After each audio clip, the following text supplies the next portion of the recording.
Ganon, pambihira naman Antikler. Peso is low because PBBM is high, ganon. Ibang klase talaga tong si Antikler.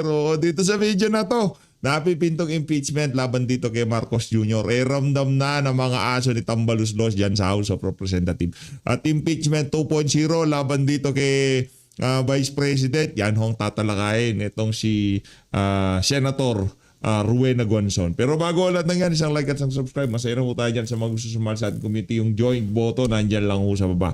Rerekta ho tayo sa mga punto de vista nitong si Congressman Puno. Ibang klase talaga tong matandang walang pinagkatandaan na to. Ang sabi ho kasi niya mga kababayan, ito. Ang sabi ho niya, sa Congress parang sawa na kami sa impeachment. Ang dami nating problema. Hindi pa nga natatapos itong pag-iimbestiga dito sa mga nangyari sa mga flood control. Teka. Noong 19 Congress, ang dami rin naman natin problema. Presyo ng bigas, presyo ng kuryente, kawalang trabaho, ang tawag dito, yung kriminalidad. Napakarami natin problema. Bakit walang ginawa yang TWADCOM, yung TRICOM, di ba? Yung Committee on Justice nitong si Joel Chua, kundi maghanap ng ebidensya laban dito kay VP Sara. Tama mali. Ngayong ramdam nyo na mayroong maghahain ng impeachment dito kay Marcos Jr. Ang banat nitong si Congressman Puno, sawa na daw. Ang dami nating problema. Bakit tayo mag-i-impeachment? Yan ang problema. Ang tawag dyan, kahipokritohan. Di ba? Pagka nagsusumigaw na ang mga ebidensya na kailangan na ma-impeach nitong si Marcos Jr., bigla kayong kakabig. Nakakasawa ang impeachment. Pero pagka kay VP Sara, teka, prerogative namin yan, sole power namin yan, obligasyon namin yan, di ba? Pero kay Marcos Jr., nakakasawa. Ayaw namin mag-impeachment. Dami natin problema. Pero kay VP Sara, karapatan, obligasyon ng mga congressman na talakayin ang mga isasampang impeachment. Wala kaming magagawa. Ganun ho sila kay VP Sara. Pero kay Marcos Jr., sawa sila palakpakan sa mga siraulo dyan sa House of Representatives. Anak ng Petrang Karapata. Nakakabanas lang isipin na meron tayong congressman na kagaya nitong si Puno. Kung sino mang constituent niya ang bumoto dito sa matanda na to, matanda na rin naman tayo. Puti-puti na nga yung mga balbas. Siguro matanda lang sa akin ng 2 taon, 1 taon yan. Kaya pagka tinawag kong matanda yan, tinatawag ko rin yung sarili kong matanda. Wala nang problema, lahat tayo tatanda at mamamatay. Yan ang sigurado ho dyan mga kababayan. Pero sana, pagsapit ng dapit hapon sa ating buhay, kagaya hindi na pa naman sapit dapit hapon ng kanyang buhay. Pagdating ng panahon na matanda na tayo, yung ating mga nalikom na karunungan at experience sa buhay, wag nating gayahin itong si Congressman Puno na para bang walang pinagkatandahan, di ba? Yun lang naman ho ang masasabi ko dyan sa banat na yan itong si Congressman Puno. Ang corny ho kasi mga kababayan.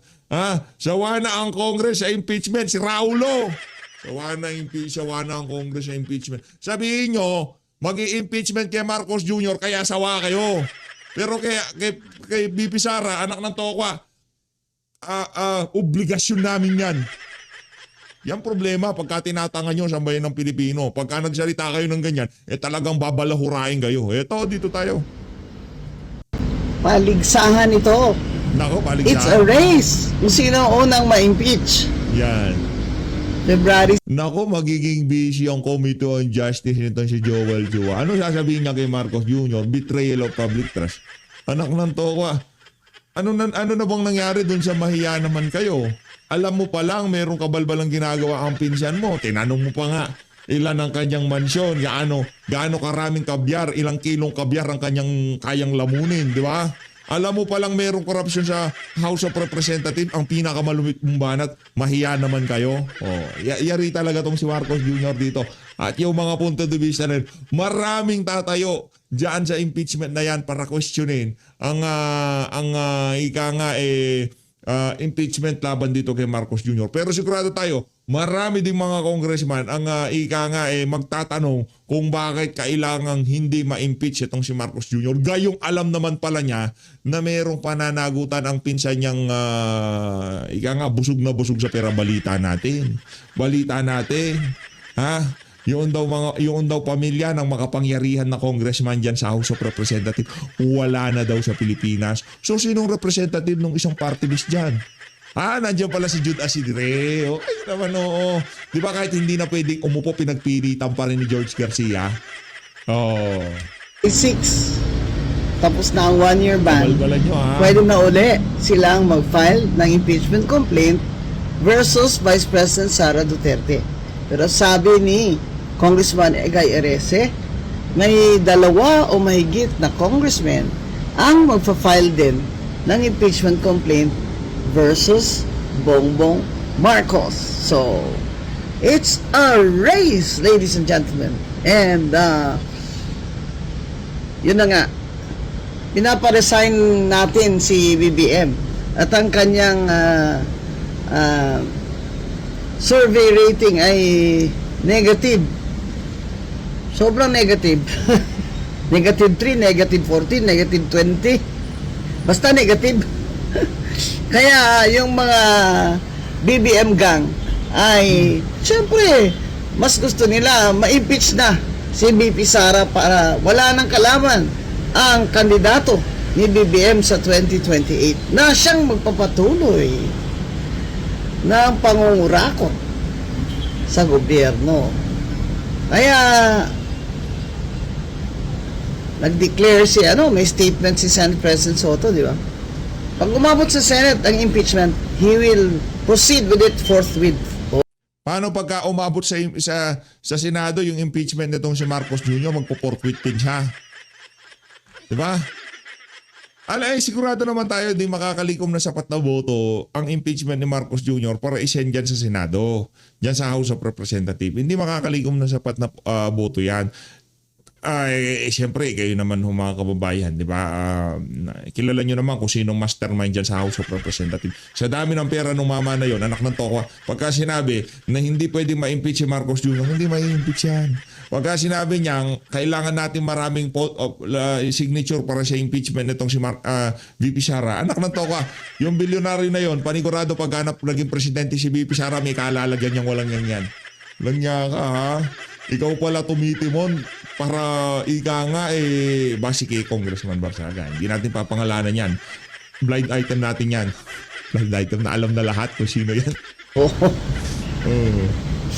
Forthwith kung walang kung walang Supreme Court na ruling uli, di ba? Kasi pag nag-resign si BBM o resign din si Sara Duterte, syempre ang magiging parang caretaker ng ating gobyerno ay si Senate President Soto habang gawa ng special election. Pero never pa na nangyari yan sa ating bansa, yung special election na ganyan. Nangyari lang noon, of course kay Marcos, no?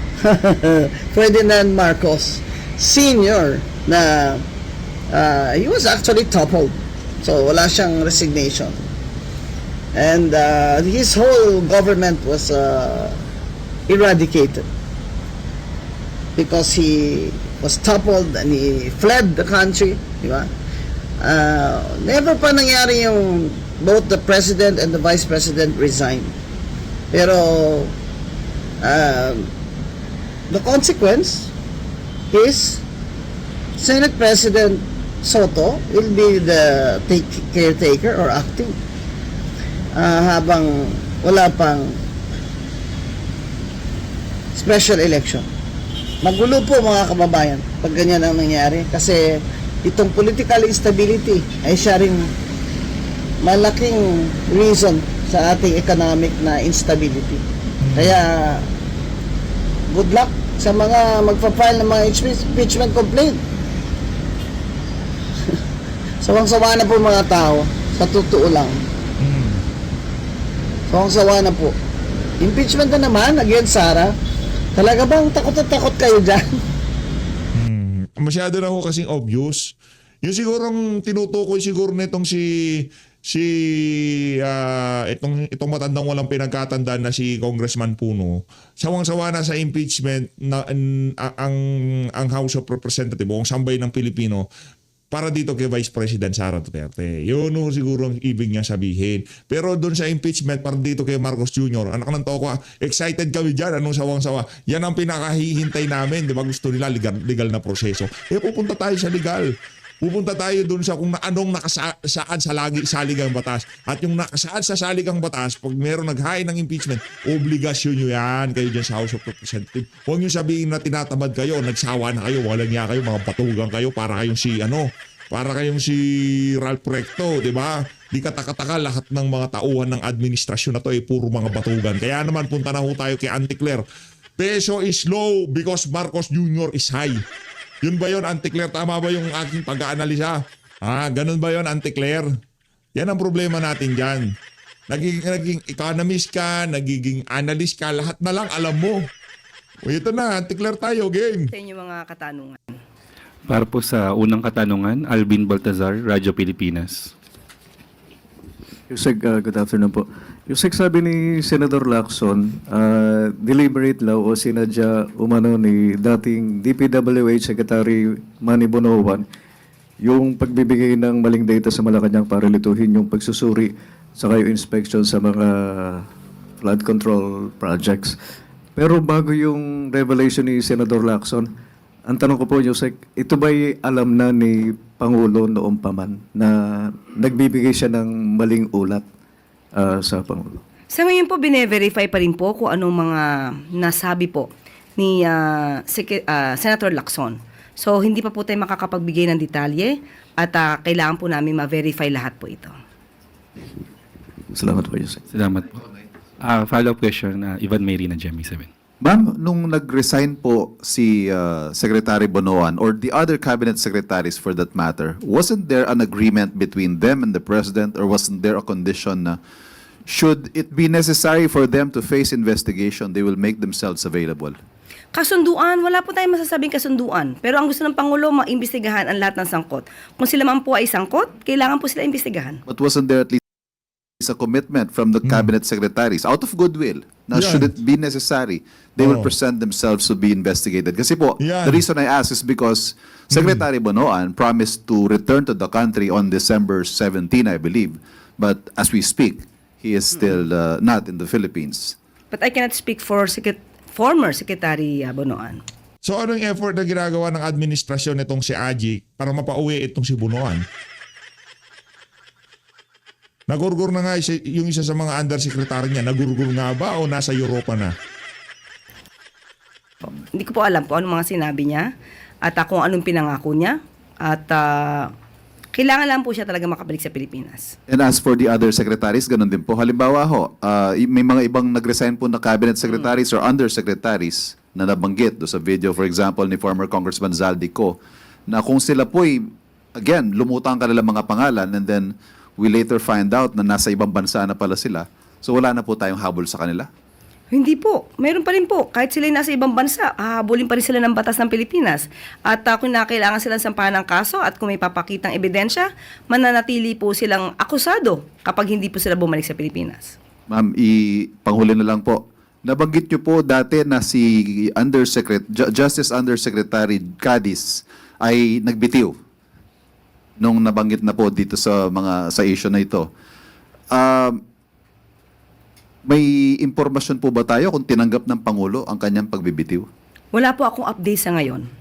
Sa ngayon, Yung mga importanteng update na kailangan malaman nitong lokarit na to, wala ho siya, hindi ho niya alam. Pero yung mga walang kwentang detalye, nakakatawa, mabilis pa sa alas 4, ibinabalita niya, di ba? Pero yung mga importante, bakit hindi mo alam? Yan ang hinihintay sa iyo na sambayan ng Pilipino. Madam, please naman yung binabayad namin sa iyo, gawin nyo namang sulit. Lugi na nga kami sa presidente, pati ba naman sa tagapagsalita, egul sa sambayan ng Pilipino.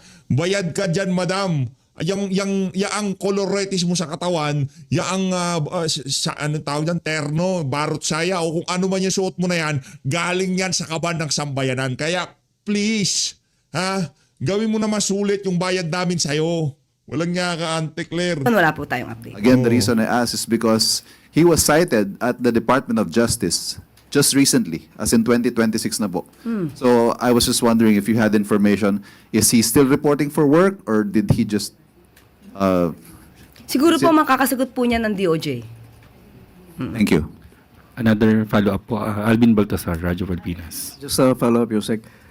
Yung unang presentation ni Pangulo doon sa kung saan inireveal niya yung mga status ng government projects, flood control projects, di po ba natin pa pwedeng mai-consider yun, Yusek, na confirmation doon sa sinasabi nga ni Senator Lacson doon sa status, since pinuntahan din naman ng Pangulo yung mga questionabling flood control projects at napatunayan niya. Anak ng to, wala ka ng confidential and intelligence fund mo, bibigyan ka ng mali-maling coordinates, tatanggapin mo yon. Ngayon yung nagbigay sa'yo, nasa ibang bansa, hindi ka man lamang nagagalit. Anong ibig sabihin nun? Etong si Bunuan, kasabot itong si Marcos Jr. Di ba, hindi ka man lamang nagagalit, dapat ngayong mga panahon na to, galit na galit ka na, PBBM, di ba? PBBM, dapat ngayon galit na galit ka na dito kay Manny Bunuan kasi linoko ka niya. Bakit mapanggang sa ngayong mga panahon na to, nag-most wanted at lahat-lahat itong si Atong Ang, ayaw nyo pa rin atang pauwiin itong si Manuel Bunuan. Nakakaurat naman tong mga to. Oh, di ba? Nakakaano yung anong klaseng kalokohan to? Ang pinakamalaking skandalo na bumabalot sa Pilipinas kung bakit sadlak ang ating ekonomiya, walang gustong mag-invest sa Pilipinas, walang trabaho ang mga Pilipino dahil sa korupsyon na to na kung saan yung mga major player nasa ibang bansa at wala tayong nakikitang galaw para mapauwi sila, kagaya nitong si Zaldico, nitong si Manuel Bunuan. Pero yung ika nga missing sabungero fiasco, anak ng toko, minobilize lahat ng galamay ng pamahalaan para malaman kung nasaan itong si Atok. Ayoko na! Walang nga kayo. Na meron na yung mga ghost projects, mga hindi tapos. Ano po yung ibig niyo sabihin? Kung merong maling report? Si Secretary Bunuan tungkol sa ghost projects? Hindi po ba nagpapatunay yun, Yusek, doon sa sinabi ni Senator Lacson na, tama nga yung sinabi ni Senator Lacson na tila nagkaroon nga ng maling pag-uulat. Mahirap pong i-generalize. Dapat specific po tayo kung anong project yung sinasabi.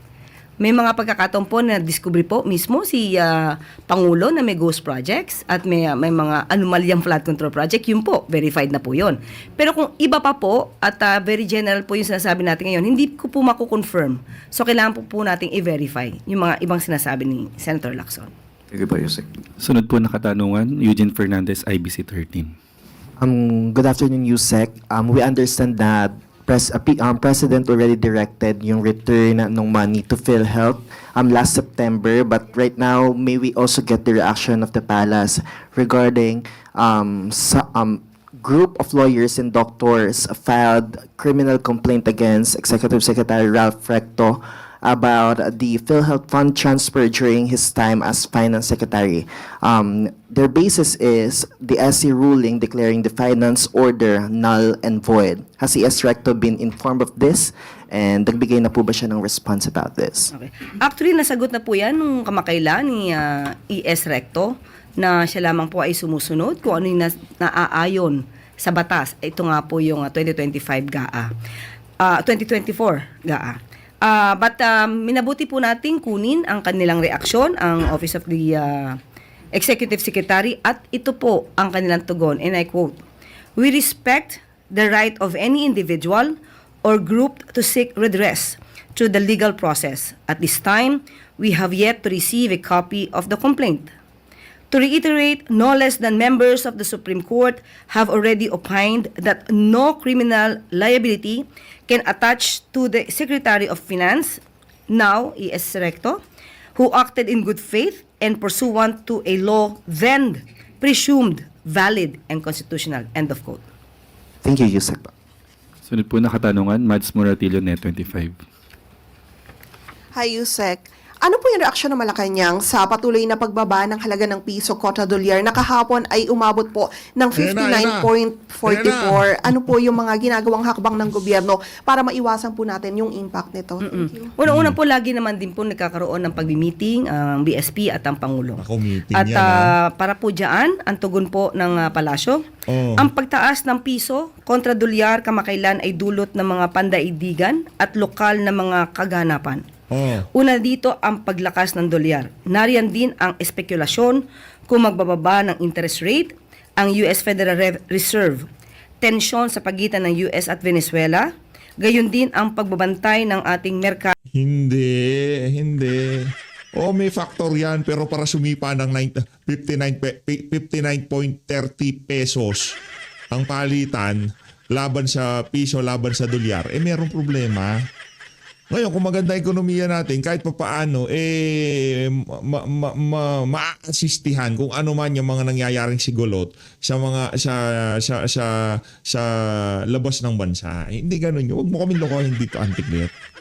Yan yung mga generic answer sa mga obvious na sagot. Sa pagkilos ng ating ekonomiya.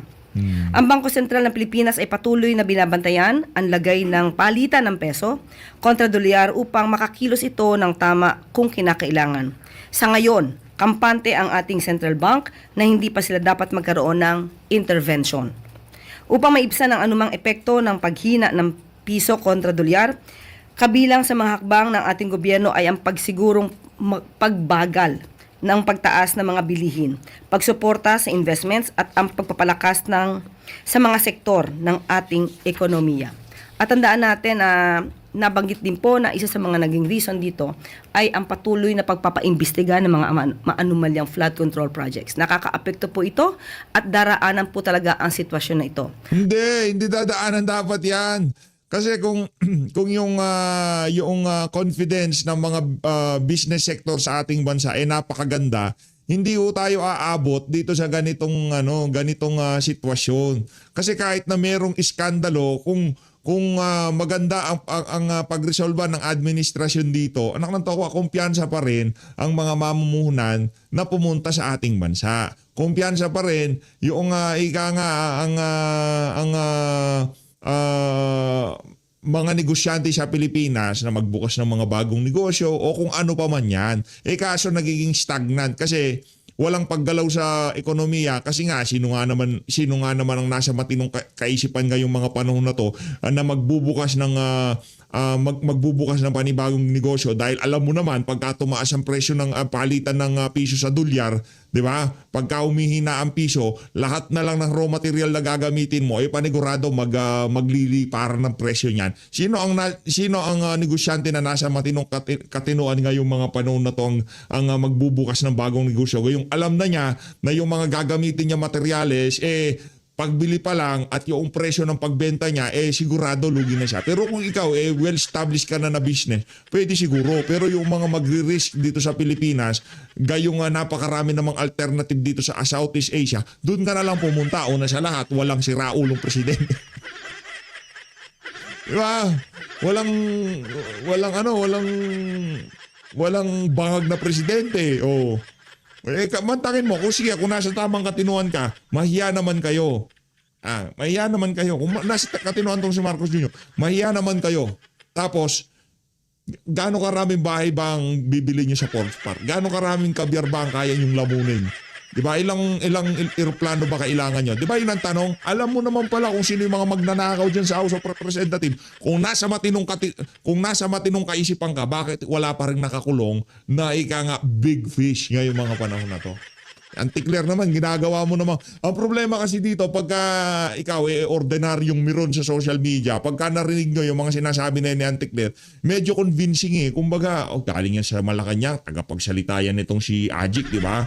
Siguro, kapani-paniwala yan. Pero pagka ikaw, hindi ko naman sinasabing mahusay o magaling. Kumbaga, nasusubaybayan lang natin kung paano lukuhin ng administrasyon na to ang sambay ng Pilipino. Tayo, hindi basta-basta mapapaniwala dyan sa mga kabalbalan na yan ni Antikler. Bagamat ganyan ang magiging consequence, minabuti pa rin po ng Pangulo na linisin po ang gobyerno laban sa maanumalyang flood control projects, laban sa mapang-abusong paggamit ng pondo ng bayan.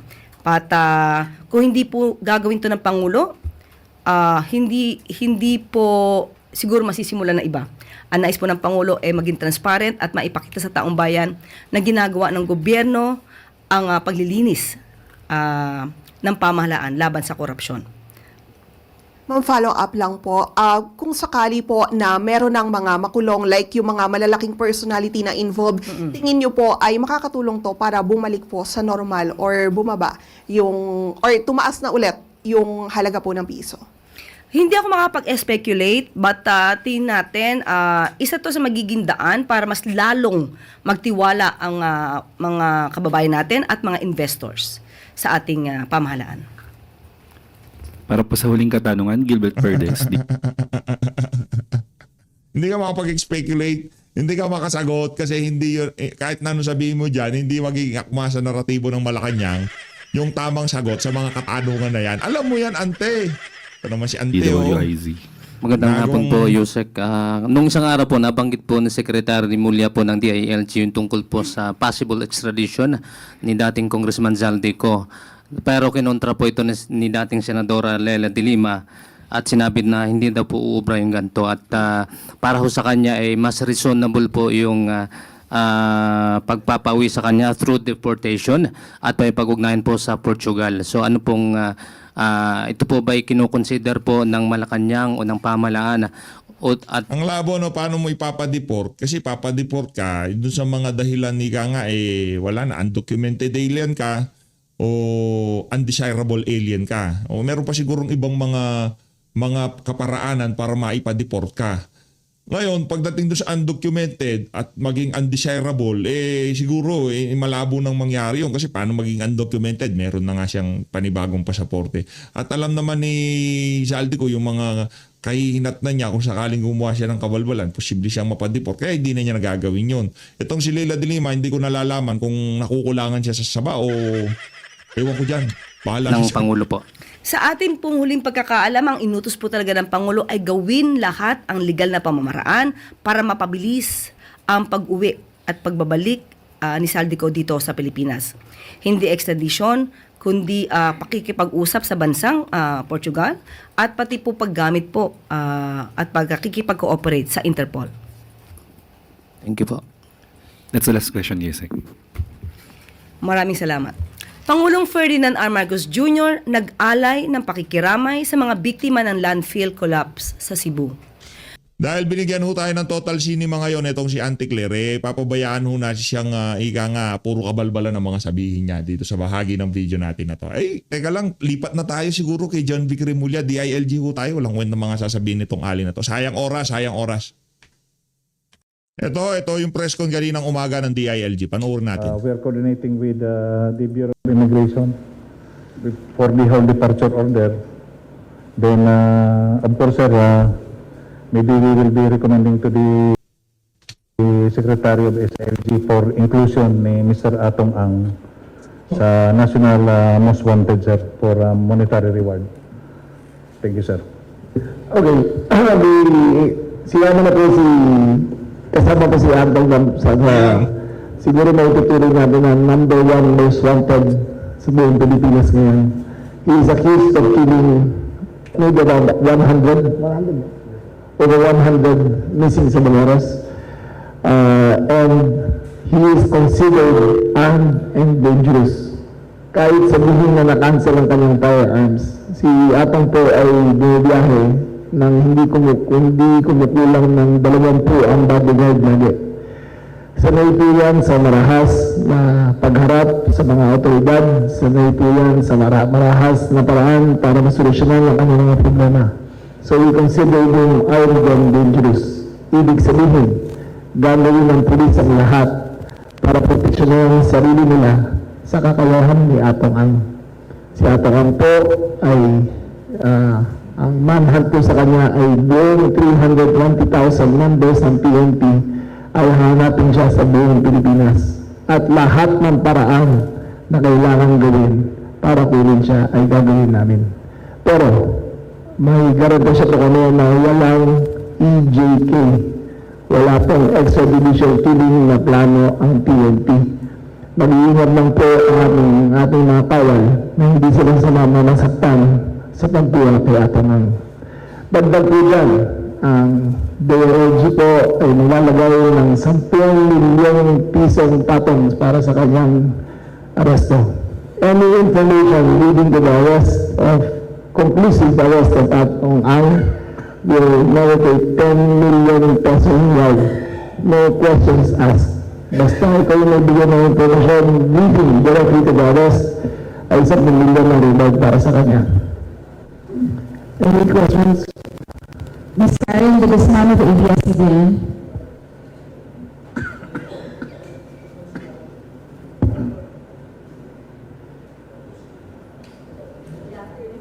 Hello, good afternoon po, sir. Sa kahapon po nakausap po namin yung abogado po ni Atong Ang at sabi po niya gagawin po lahat ng remedyo sa harap po ng korte. So, lumalabas po na wala po silang plano ng pagsuko sa kabila po ng panawagan ng PNP.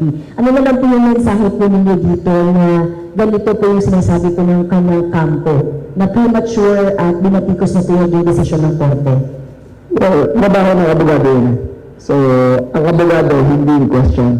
Si Atong ang in question. Ang aking abiso sa kanya, Atong mag-surrender ka na, harapin mo ang hukom at doon ka magpaliwanag. Yung pagtatago ay simbolo ng iyong hindi pagtanggap at pag-iwas sa mga paratang laban sa iyo. Ang advice ko, surrender now peacefully and we will treat you with respect. If you become a fugitive from the law, then we will treat you like a fugitive. Nabanggit po kahapon ng BI na wala pong travel record si Atong Ang. May possibility po kaya na dumaan siya sa backdoor kung hindi na po siya matuntun din sa mga properties dito? Mahirap gawin sa panahon ngayon kasi kahit naman sa backdoor may mga assets tayo. So, para sa akin, mahirapan siya. Dito lang yan, he's around the Luzon Island. So, I think with the full resources of the CIDG, makikita namin siya. Sir, follow-up naman po. Sa 10 million po na rewards, saan po natin kukunin yung bondo po na yun? Sa pangga ng DILG, sa Intelligence Fund ng DILG. And correct me if I'm wrong, na-mention niyo po kanina, siya na po ang tinuturing na most wanted person in the Philippines. Sa akin, siya ang most wanted ngayon, na fugitive. Thank you. Mr. Edwin Balasa of Abante Radio. Mr. Vince Lopez of Manila Standard. Ms. Kim Salina of A27. Ms. Leia Ilyagan of UNTV. Good afternoon, Sec. So, tinuturing ba nating isang malaking challenge ang paghuli kay Atong Ang sa dami ng pera niya, sa mga assets niya? Ang aking pagkaalam, sa kataas-taasan ng pag-abot ng E7, at the peak of E7, kumikita sila ng 1 billion pesos a day. At nanaig yan ng mga 3 taon. So kung i-imagine nyo, kung gano'ng kalaki ang kita niya, kung anong klaseng resources ang meron siya para magtago at para gumamit ng pwersa at para kumuha ng mga bodyguard at para kumuha ng mga taguan. Pero yung 1 billion pesos na daday na yan ay may hangganan lang. It is hard to fight the Philippine government. Sisiguraduhin namin na ang kanyang kakayahan ay man-neutralize sa kapangyarihan ng batas. Like I said before, Atong Ang is now a poor man with a lot of money. Napakarami niyang salapi, pero napakahirap ng tao ngayon. Sir, sa BI po, sir, na-monitor ba natin kung nasa bansa pa si Mr. Atong Ang?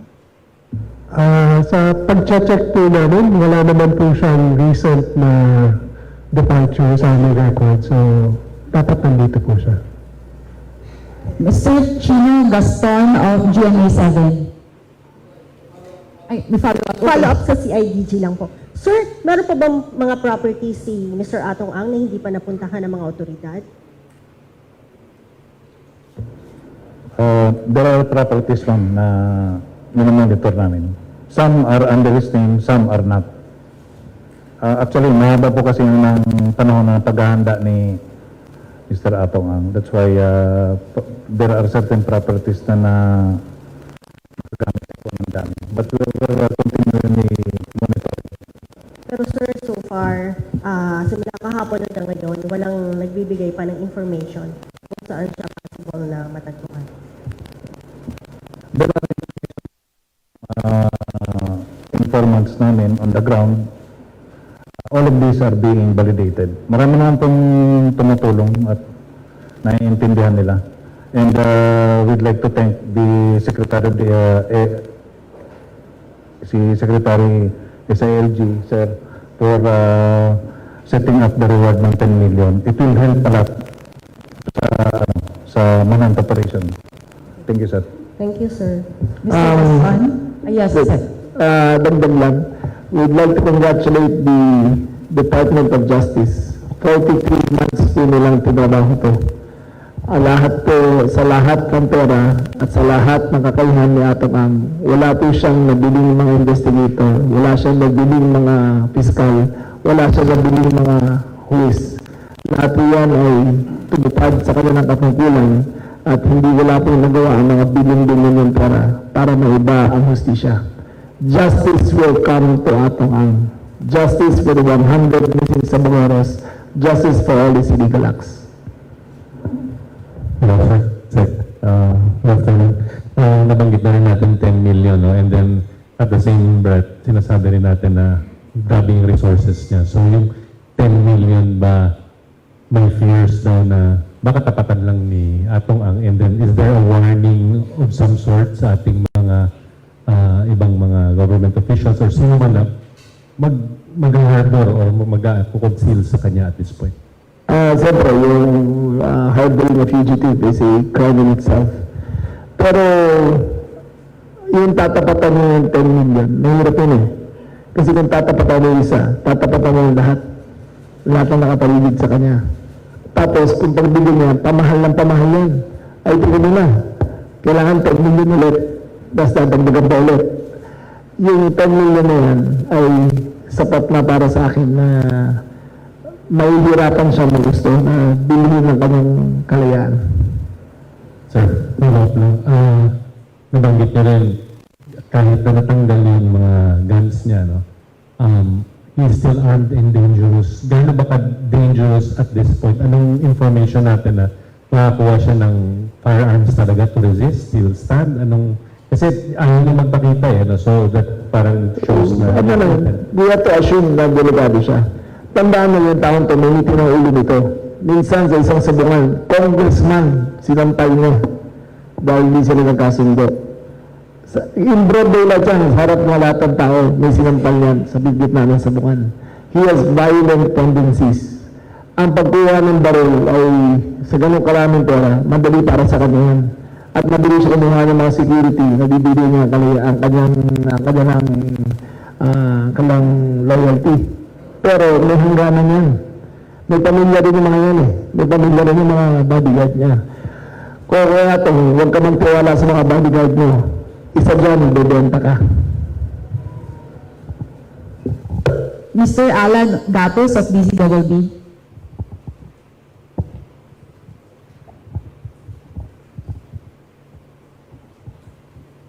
So, although nabanggit niyo po na sa inyong tingin yung 10 million ay sapat na, pero may plano rin yung anti-ILG na makipagtulungan sa ANLAC para ma-place yung pera niya. Hindi niya magamit yung resources niya. Given na, siyempre, meron pa rin po na masisilaw kung sakasakali mong may alok siya, counter-offer dun sa mga possible na makakaalam kung nasa siya. Ang AMLAC ay under the jurisdiction ng DOJ. Sila nagpo-prosecute ng kaso. So sila ang gagawa ng hakbang para dyan. So sigurado ko ngayon pa lang na-umpisa na yan. Mag-freeze na accounts niya. Nabanggit nyo na most likely mababa na yung 20 na nakapaligid sa kanya na pwedeng nagbabantay dito kay Atong Ang. May mga ideya ho ba kayo kung ano personality nitong mga nakapaligid na nagbabantay dito kay Atong Ang? Ito ho ba yung mga dating pulis, mga dating sundalo, may background sa security, ano ho ba? Ang MO dati yun, ang ginagawa niya yung mga NBI agents. Dati bago na yung Secretary of Justice si Ombudsman Boy, ang mga bodyguard niya dati mga NBI. Posible na yung mga retired na dati yung mga bodyguard. Kasi for the last since 1998, ang bodyguard niya, 1998 to 2022, puro mga NBI or ex-NBI. So, taas ang ginamit niya para pinatay ng lahat ng missing Sabangoros, mga PNP naman. So yung access niya sa NPNBI at sa PNP ando doon. So we will always consider him armed and dangerous hanggang makuha namin siya. Thank you very much. Ms. Harley Valbuena of IBC News.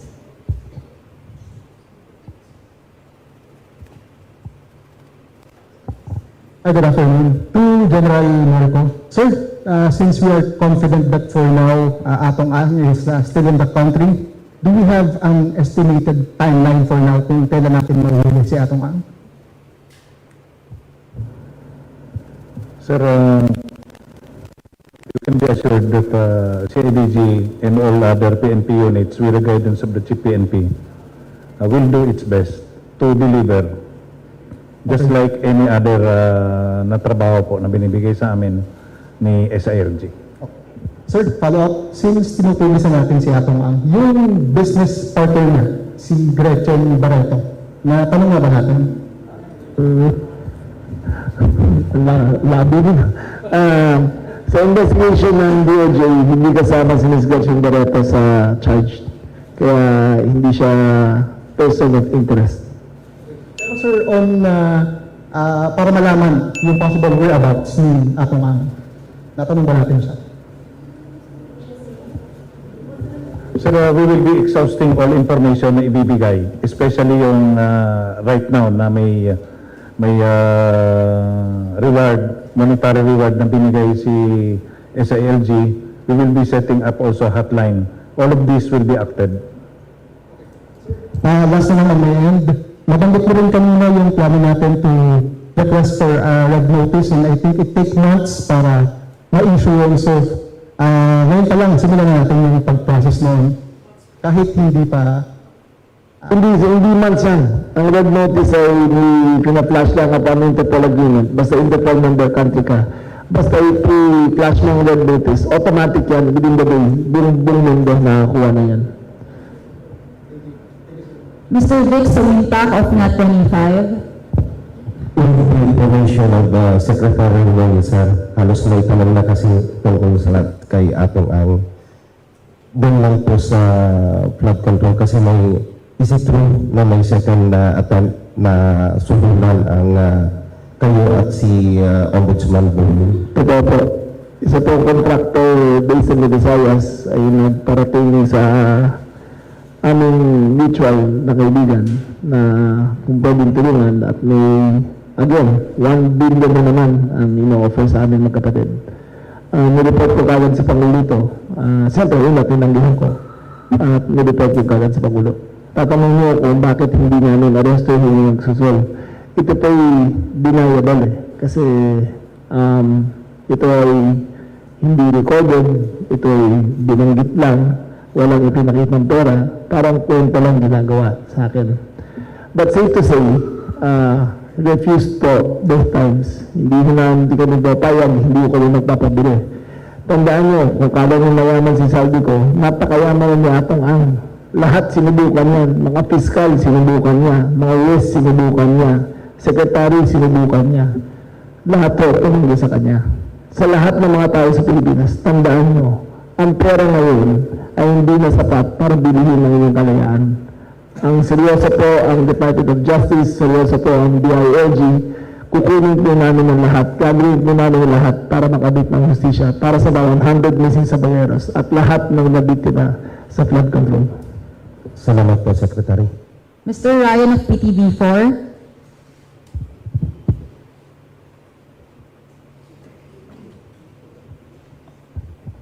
Hi, Sec. Sir, ilan lahat yung properties ni Atong Ang na ating pinag-uusapan?